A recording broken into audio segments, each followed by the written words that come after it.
Good evening. In the next episode, OPOstories from the NBA 40-40 season. My today guest is Leon Powe. Thank you for joining my podcast. Oh yeah, anytime, man. Appreciate you having me. And I've got an honor to talk with many former Celtics players like Dino Radja, Walter McCarthy, Kenny Anderson, Cedric Maxwell, and I'm really happy that we've got another Celt in our podcast. But before we talk about NBA and your journey with NBA, I'm just curious, who was your favorite player when you were a kid? Me growing up, I liked a few players. I like Michael Jordan, of course, but I had to model my game after somebody. And I had to figure it wasn't going to be Michael Jordan. So I had to figure out who that was. And that person was Chris Webber. I used to love Chris Webber, his game and everything. And when I was a youngster coming up in the high school ranks, I used to go to his games and talk to him after the game to get some advice and things like that when they did them great battles with the Lakers over there in the Sacramento arena. So Chris Webber was an excellent guy. A guy I modeled some of my game after. He could pass, he could shoot it, he's powerful. And my whole game was being powerful, being strong down there, down low, and being kind of nimble running the floor too, trying to finish and rebound. Mm-hmm. And how it was to play against him? Because as I remember, you've got the chance to meet him on the court. Yeah, you talking about Chris Webber? Yes. Yeah. It was fun, man. I talked to him. We shared some laughs and things like that, but it was fun. I loved every bit of it. And playing against a great like that, you can't take it for granted. You try to learn everything that you can. That's what I was trying to do. And also, we're trying to win the game, of course. And Chris Webber was announced to the Hall of Fame, and you as a player with the NBA career know how difficult it is to be from the moment when you start practicing basketball till the moment when you became the NBA player. How looks your journey from those first steps till the NBA draft day? Oh yeah, it was very difficult. It wasn't easy. People always think that you tall, you're athletic, you got God-given gifts, and it was easy to get to the NBA. And let me tell y'all right now that the NBA is not easy to get to. My journey, it had a numerous of setbacks, things I had to fix in my schooling coming up. My mentality had to change, work ethic had to change, and things like that. And then life happens. Setbacks happen in which I had injuries and in high school. And so people always doubted me and think I wasn't going to get back to the same player. I was ranked coming out of high school. But when I had that injury, people used to think that, you know what, he ain't going to be the same player. We don't know if we're going to ever see the same player again that he was before the injury. And so you got to I had to get rid of those doubters and self-doubt in my head too as well, because I did have a crucial injury. It was major ACL, and some people don't come back from it at that time. And so what I did, I told myself, you know what, we gotta buckle down and work hard. We gotta do the right things, wake up early. I used to get up at 5 in the morning, 4 in the morning to go do workouts, to do rehab, to do defensive slides. I go to camps all the time too, and I ask these young kids, how many of y'all will get up at 4 and 5 in the morning to do 2 hours and 3 hours of defensive slides with no ball? Nobody raises their hand. You know why? Because it ain't fun. It's not cute. It don't look good. But that's the stuff I had to do to get there. I had to work extremely hard, and it was no easy task. Mm-hmm.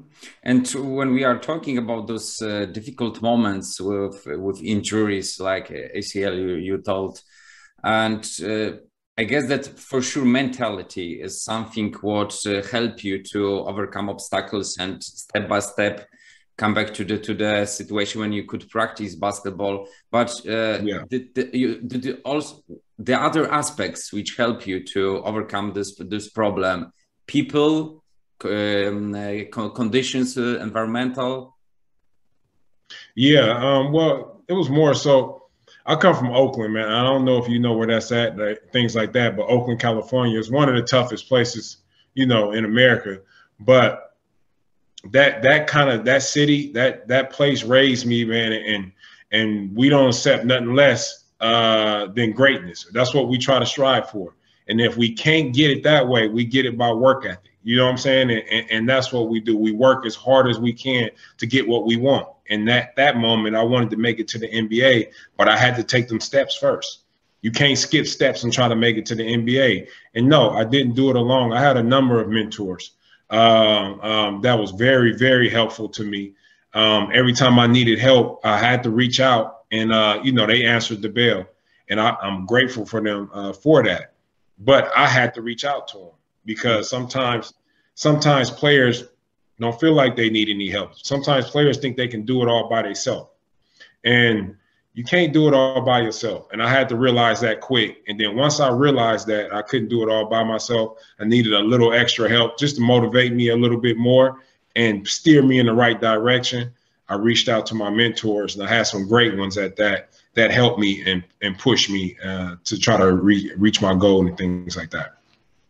NBA draft 2006 edition. You were traded in the second round by Denver Nuggets and then traded to Boston Celtics. And did you expect it to be selected? Because second round, I guess that it could be some you are not sure you would be drafted or not, and how it was with you.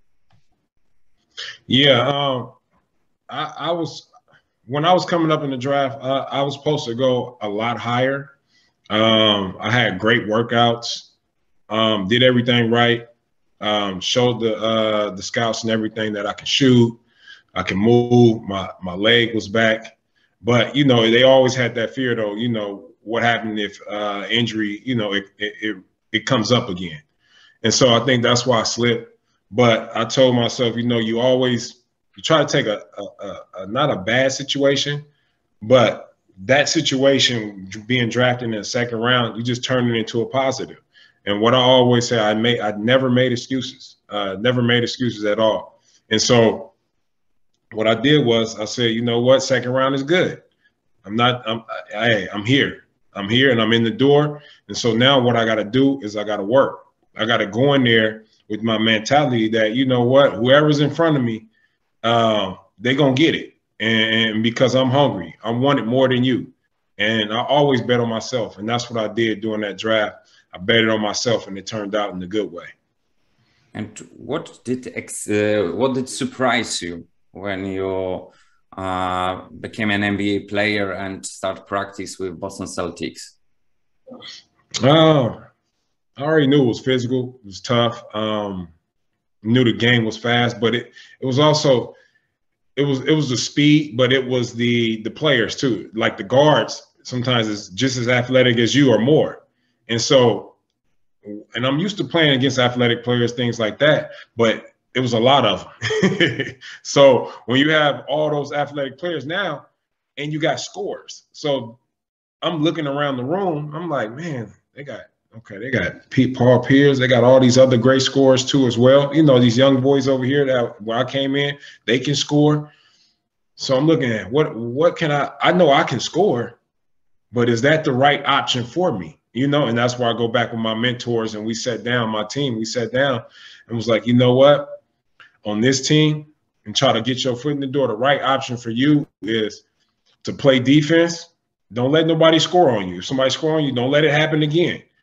And then snatch every rebound in your area, snatch it all. And then if you get an opportunity to score it. But make the rebounding and defense your main thing, because on any team, they always need rebounding and defense. And that's what we did. Mm-hmm.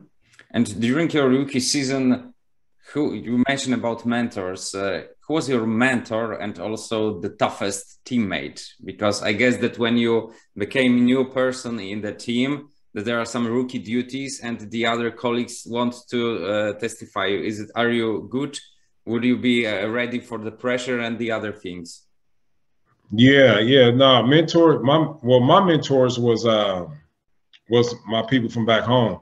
And that was Bernard Ward, Jonas Zuckerman, things like that. One of them was my old elementary school teacher, and then he ended up being one of my mentors and tutors too as well, which was worked out real great. And then my mentor, my other one, Bernard Ward, he's a sports psychologist too, and he's a great mentor to me to this day as well. So they all pushed me in the right direction. And then when I got on the team, some of the guys like Big Al Jeffrey, and Ryan Gomes, Paul Pierce, a couple other guys, they always looked out for me, try to tell me little things about the game, what you can do better on the defensive end, things like that, offensive wise, what they looking for. So I just fit in real good, and I just picked up everything that they was telling me and teaching me. And that's one of the reasons why I used to be able to get to the free throw line so good, because Gomes taught me a couple things. I never forget that. Shout out Ryan Gomes, man.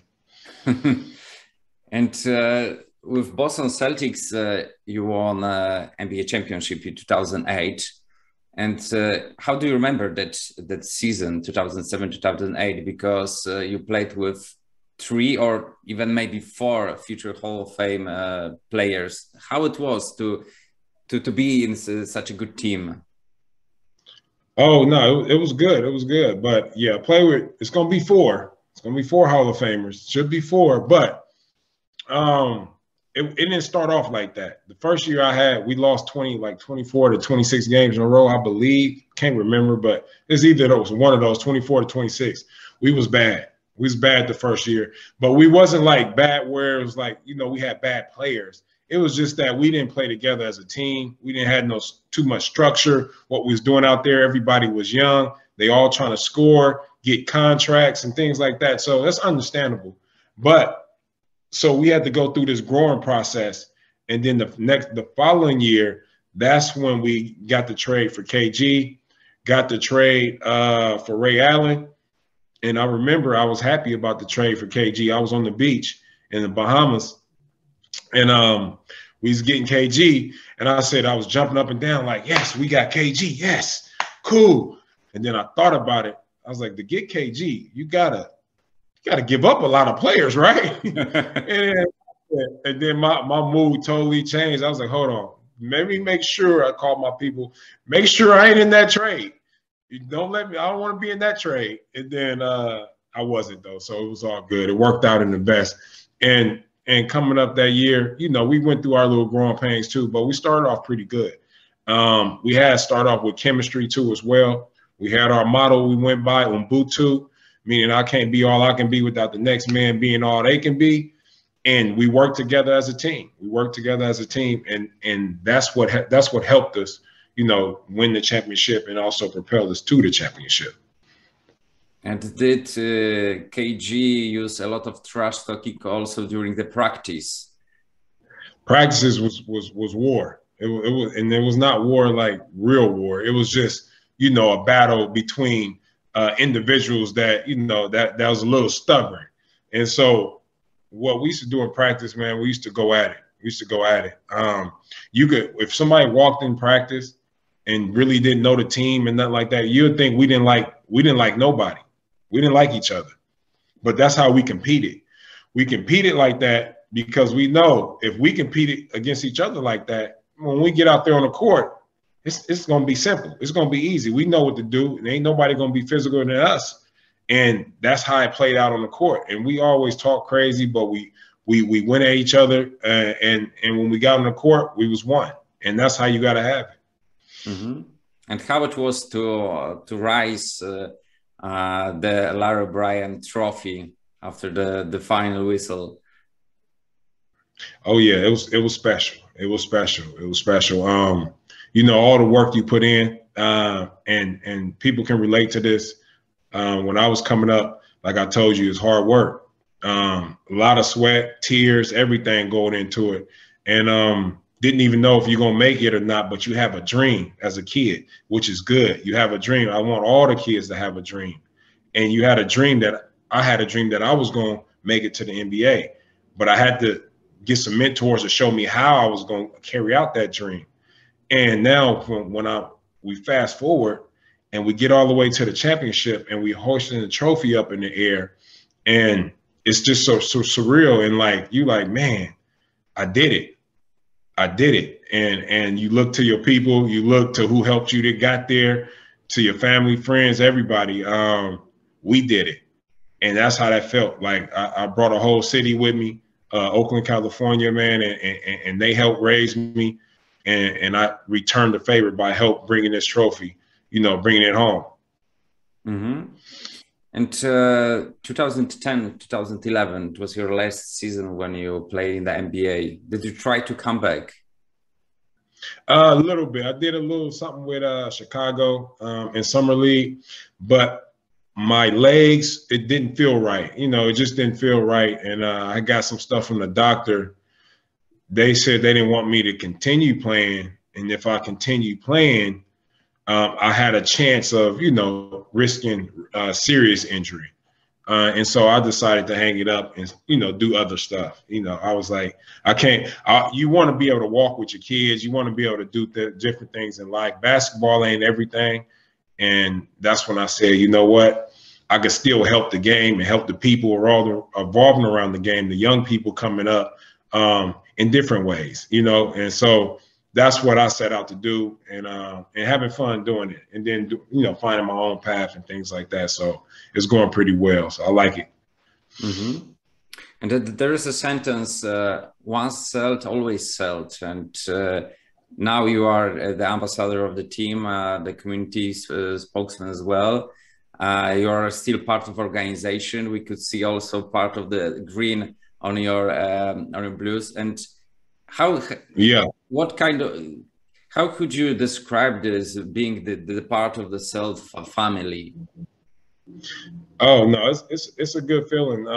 They treat everybody with respect over here. It's good because we call it Celtic Pride, man. Celtic Pride, especially if you won the championship with the Celtics, man. The fans know out here how much hard work I put in. They respect me. They always did, and I always love that about them. But they respect the team. They respect the organization because the organization is getting out in the community doing great things. You know what I'm saying? Doing real good things. And that's what it's all about. It's all about giving back. And when you could do that and give back and take care of your players and making sure you got a healthy and safe work environment, that's what the Celtics do. And that's what Celtics Pride is all about. Once a Celtic, man, is always a Celtic. You don't leave, especially when you win the championship. Mm-hmm. And for sure, your heart is green, 100%. But I'm curious, as you mentioned, you are from Oakland, from California, and yes, part of your heart is with the Warriors, or was with the Warriors. Yeah, the Warriors. That was a hometown team. Everybody know that was the hometown team. And when I was growing up, you wanted to see them do good because the Warriors had so much passionate fans, and when you have a passionate fan base, you want nothing but good things to happen for that fan base because they show up every game, just like the Celtics show up every game. This fan base, and you want good things to happen. And I always believed good things was going to happen for that franchise. It's just got about getting a good mix of players, just like, we had with the Celtics when we won our championship, and they end up doing that. So the city was happy, city was buzzing out there. And also, it was good to see they brought something to the town and multiple times over. Mm-hmm. And when we are talking about 2021-22 season, from your perspective and organization, what are aims and expectation for Celtics? Well, the number one expectation is make the playoffs. That's always the goal, which, that won't change. It's Celtics. And then, you see what you got to do to get to the championship game. Every team got one goal, is to win the championship. We've seen years before, teams get hot during the later part of the season and end up winning. teams start off cold but get hot, and then they end up winning. You know what I'm saying? And sometimes teams start off hot, but then they cool off later on and don't win it. So it's a tricky situation. But for the Celtics, they got the pieces. They got the pieces to do it, to get to the championship. They just got to put it all together. And, you know, with a new coach, new system, it's going to be a work in progress. But each day, if you're the coach and you're the players, you want to see progress. You want to get better. You want to get more and more chemistry with your teammates. And that's what I'm seeing, you know, throughout these first few games. You could see it starting to pick up, because the first one was like, they ain't get it yet. But it's because, you know, new team, new stuff, new terminology, new coach. And now they're starting to pick it up. And you can see it. They're working together well out there on the floor. And so all they got to do is continue doing that. And sky's the limit for this team. When you have two dynamic wings that can get their shot off at any point on any position on the floor, it's crucial. It's half the battle. So we can always get clean looks, but we need everybody to play together. We can't do it by ourselves. They can't do it by themselves. And they just need to understand, you know, just play together with everybody, involve everybody in the offense, and we'll be just fine. Mm-hmm. And do you sometimes appear on the practice and playing one-on-one with the players, with Jason Tatum or Jaylen Brown? No. I don't play one-on-one. I only say that for the young kids, you know, when they try to test me out a little bit. You know, they was like, you can't dunk, or this and that. I can take you there. That's for them. You know, Tatum and them, I leave them alone. You know, it ain't no one-on-one going on right now, especially all while this COVID stuff. And then you do not want to be the person to hurt Jason Tatum or Jaylen Brown. You don't want to do that. That's not a good look. That's not a good look. For sure, for the future. Yeah. As well. Yeah. Future referencing. You don't want to do that. And usually my last question at the conversation is about the all-time teammates team. Who would you select to your starting five when you look at your teammates from your career in the NBA? Well, that's a good question. That's a real good question. It's a tough question. It's a tough question. I got my own show coming out too, and I'm gonna answer some of those questions on there. But I will say, my teammates from the Celtics is second to none. That year was amazing. But the players, the way they bought into the system, Rondo, KG, Paul Pierce, Eddie House is my guy. It's a whole lot of people that I can select, and then some of my other, you know, teammates that I had, you know, in other teams, and things like that. Zebo, Marcus Saul, them dudes was good dudes too as well. So I like a lot of people, man, but I can't pinpoint, bring you down to one starting five, because I feel like I'm leaving out some key pieces. But the teammates I played with, they all had heart. They all had the same mindset. They all wanted to win a championship. And that's what's great about it, but also had a camaraderie off the court too as well. You know what I'm saying? So we had good chemistry. And that's what I'm grateful for, and I always will remember. Mm-hmm.